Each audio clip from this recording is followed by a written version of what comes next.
Hi అండి. అందరూ ఎలా ఉన్నారు? అందరూ బాగున్నారా? అందరూ బాగుండాలండి. ఆహ్, ఈరోజు మనం 7 శనివారాల వ్రతం చాలా ఈజీగా అప్పుడు నా దగ్గర లేనప్పుడు నేను ఎలా చేశానో నేను మీకు ఎక్స్‌ప్లెయిన్ చేస్తానని ముందు వీడియోలో చెప్పాను కదండీ! ఒకసారి ఎవరైనా ముందు వీడియో చూడలేని వాళ్ళు ఒక్కసారి చూడండి. మీకు నా బాధలు అన్నీ అర్థమవుతాయి. ఈ వీడియోలో నేను ఆ బాధలన్నీ సాల్వ్ అవ్వడానికి నేను 7 శనివారాల వ్రతాన్ని నా దగ్గర ఏమీ లేకపోయినా ఎలా నేను చేసుకున్నాను, ఈజీ వేలో నేను మీకు చెప్పబోతున్నానండి. నేను చెప్పాను కదా! చాలా వీడియోస్ చూశాను. అన్నీ చాలా ఎక్కువగా చెప్పారు. పువ్వులు గానీ, ప్రసాదాలు గానీ, కానీ అప్పుడు నా దగ్గర లేవన్నాను కదా! నేనెలా చేసుకున్నాను, నేనెలాగా మిక్స్ చేసి దాన్ని తగ్గించి అలా చేసుకున్నాననేది నేను మీకు చెప్తానండి. ఫస్ట్ ఫ్రైడే నేను ఏమైనా ముందు రోజు దీపం పెట్టుకునేదాన్ని కదా! ఆ ముందు రోజు మటుకు గడప, తులసి కోట నీట్‌గా శుభ్రం చేసి పెట్టుకునేదాన్నండి. అదే ఫోటోస్ అన్నీ క్లీన్ చేసుకునేదాన్ని. ఉపవాసం అయితే ఉండేదాన్నండి. సాటర్డే ఉండి కిందన ఒక పీట వేసేదాన్ని. ఈవినింగ్ చేసుకునేదాన్ని పూజ. మార్నింగ్ నాకు అయ్యేది కాదు. చిన్న పిల్లలు ఉండేవారు. సో, ఈవినింగ్ అయ్యేది. కిందన ఒక పీట వేసి దాని మీద పసుపు, కుంకుమతో బొట్లు పెట్టి బియ్యం పిండితో ముగ్గు వేసి దాని మీద క్లాత్ ఏం వేసేదాన్ని కాదండి. వెంకటేశ్వర స్వామి, లక్ష్మీ ఫోటో ఉంటుంది కదా! అదే ఒక ఫోటోలోనే లక్ష్మీదేవి ఫోటో కూడా ఉంటుంది కదా! ఆ ఫోటో పెట్టేదాన్ని. పెట్టి నేను పువ్వులు ఒక 20 రూపీస్ తెప్పించేదాన్ని. ఆ 20 రూపీస్ పూలు ఆ పీటకి, ఆ ఫోటోకి అలా పెట్టేదాన్ని. తర్వాత 7 ప్రమిదలు చేసేదాన్నండి. 7 ప్రమిదల్లోని ఆవు నెయ్యి వేసేదాన్ని. ఆవు నెయ్యి తెప్పించేదాన్ని. ఆవు నెయ్య వేసి, ఒత్తులు వేసి ఒక్కొక్క దాంట్లో 2 ఒత్తులు కలిపి ఒక ఒత్తుల కింద వేసి 7 దీపాలు పెట్టేదాన్ని బియ్యం పిండితో. ఆ దీపం ఎలా చేసేదాన్నంటే బియ్యం పిండి, పాలు, బెల్లం, చిన్న ఆవు నెయ్య వేసి కలిపేసి అవి ప్రమిదల్లా చేసి అందులో వెలిగించేదాన్నండి. అలా వెలిగించి అలా పెట్టేదాన్ని. అందులో నూనె వేసి ఒత్తులు వేసి పెట్టేదాన్ని. తర్వాత ప్రసాదం కింద నేను ఆ రోజు నా దగ్గర ఏముంటే అవే. పాలుంటే పాలే పెట్టేదాన్ని. నెక్స్ట్ వీక్ పండు ఉందనుకోండి పళ్ళే పెట్టేదాన్ని. ఆ నెక్స్ట్ వీక్ హల్వా చేసేదాన్ని. చెప్తున్నాను కదా! తర్వాత పరమాన్నం ఇలాంటివి పెట్టేదాన్ని అనమాట. నేను వాళ్ళు చేసినట్టు ఒక 7 ప్రసాదాలు అలా చెప్పారండి. నేను మరి అన్నీ చేయలేకపోయేదాన్ని. అన్నీ నా దగ్గర ఉండేవి కూడా కావు. ఒక్కొక్క ప్రసాదమే పెట్టేదాన్నండి. కిందన పెట్టి 7 దీపాలు పెట్టి ధూపం అన్నీ కామనే కదా! ధూపం వేస్తాము, అగరబత్తులు పెడతాం. నేను వెంకటేశ్వర స్వామి అష్టోత్తరం చదివేదాన్ని. ఆ పూజ చేసేటప్పుడు నేను ఏం చదివేదాన్నంటే వెంకటేశ్వర స్వామి అష్టోత్తరం చదివేదాన్ని అంతే. ఇంకేం లేదు. తర్వాత నేను ఓన్‌గా రాసిన ఆయన మీద ఒక పాట రాసుకున్నాను. ఆ పాట పాడేదాన్ని అంతే. మా మావయ్య చేత కొబ్బరికాయ కొట్టించేదాన్ని. అంతా ఆహుతి అయిపోద్ది కదా! పిండి దీపాలన్నీ మొత్తం దేవుడికి అంతా ఆహుతి 6 మొదలు పెట్టేసేదాన్నండి నేను పూజ. ఆహుతి అయిపోద్ది కదా! మా ఇంటి పక్కన ఆహ్, సాయిబాబా గుడి ఉంది. ఆ గుడిలోని గోశాల ఉందన్నమాట. ఈ పిండి దీపాలన్నీ కలిపి ప్రసాదం ఏం పెట్టానో అది కూడా అరటిపళ్ళు అన్నీ పెడతాం. అరటిపళ్ళు, ప్రసాదం పెట్టేదనమాట. ఇవి ఏవైతే పెట్టామో కొన్ని పట్టుకొని ఈ 7 ప్రమిదలు మటుకు పట్టుకెళ్ళేదాన్ని. పట్టుకెళ్ళి ఈ ప్రసాదం కూడా పట్టుకెళ్ళి ఆవుకి పెట్టేవాళ్ళం. దీంతో పాటు అక్కడ 10 రూపీస్ ఇస్తే గడ్డి ఇచ్చేవారు. అదే మొత్తం మిక్స్ చేసి ఇచ్చేవారు. ఒక ప్లేట్ 10 రూపీస్ మాట. అది పెట్టేవాళ్ళం. దాంతో పాటు ఇవి కూడా పెట్టేవాళ్ళం. కలిపేసి తినిపించేవాళ్ళం. మావి చేత పెట్టించేదాన్ని. నేను పెట్టేదాన్ని కాదు. తన చేత పెట్టించేదాన్ని. పిల్లల చేత పెట్టించేదాన్ని. అంతేనండి. ఇంటికొచ్చేసాక నేను ఉపవాసం చెల్లించి ఒకళ్ళకి మట్టుకు ఎవ్రీ సాటర్డే ఒకళ్ళకి నేను టిఫిన్ పెట్టేదాన్ని. టిఫిన్ అంటే అప్పట్లో నేను ఇడ్లీ, ఉప్మా, రొట్టె ఇడ్లీతో వేస్తారు కదా! అవే 8 చేశానని చెప్పాను కదా! వడ్డీ కాసుల వాడు వడ్డీ అని 8 చేసినప్పుడు ప్రతి ఒక్క బయట వాళ్ళని పిలిచేదాన్నండి. వాళ్ళకి పెట్టేదాన్ని. ఎవరో ఒకళ్ళని పిలిచి ఆ ఒకళ్ళకి ఆ రోజు టిఫిన్ పెట్టేదాన్ని. వాళ్ళకి పెట్టాక నేను తినేసేదాన్ని. పడుకొని పోయేదాన్ని. కిందన పైన అవేం లేదండి. నేను మామూలుగా బెడ్ మీదే పడుకునేదాన్ని. ఆయన్ని మటుకు స్మరించుకునేదాన్ని ఆ రోజంతా. ఉపవాసం మటుకు చేసేదాన్ని. అంతేనండి.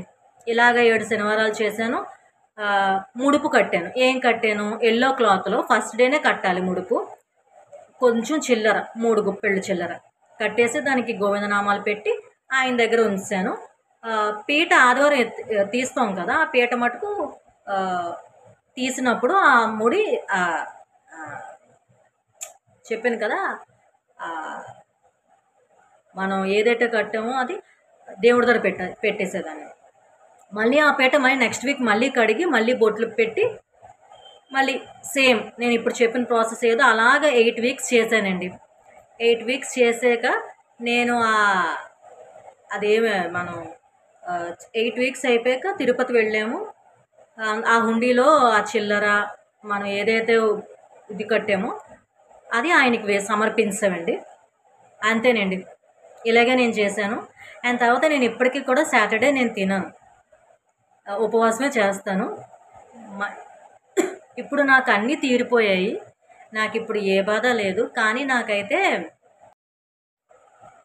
నేనైతే ఇలాగే పూజ చేశానండి. నా పూజకి ఆయన మెచ్చాడు. నాకు ఆ రోజే తెలిసింది దేవుడికి మనం ఏంటేంటో పెట్టేయాలి, ఏంటో ఆయనకి ఘనంగా చేసేయాలి, ఆయనకి లేనివి కాదు, మనం భక్తితో మంచినీళ్ళు పెట్టినా ఆయన తీసుకుంటాడు అన్నది నేను అర్థం చేసుకున్నానండి.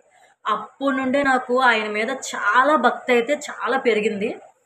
ఇప్పటికీ కూడా నాకు ఏ బాధ వచ్చినా ఆయనకే చెప్పుకుంటాను. ఎందుకంటే మనుషులకి చెప్పినా నీచంగా చూస్తారు కానీ మనకేమీ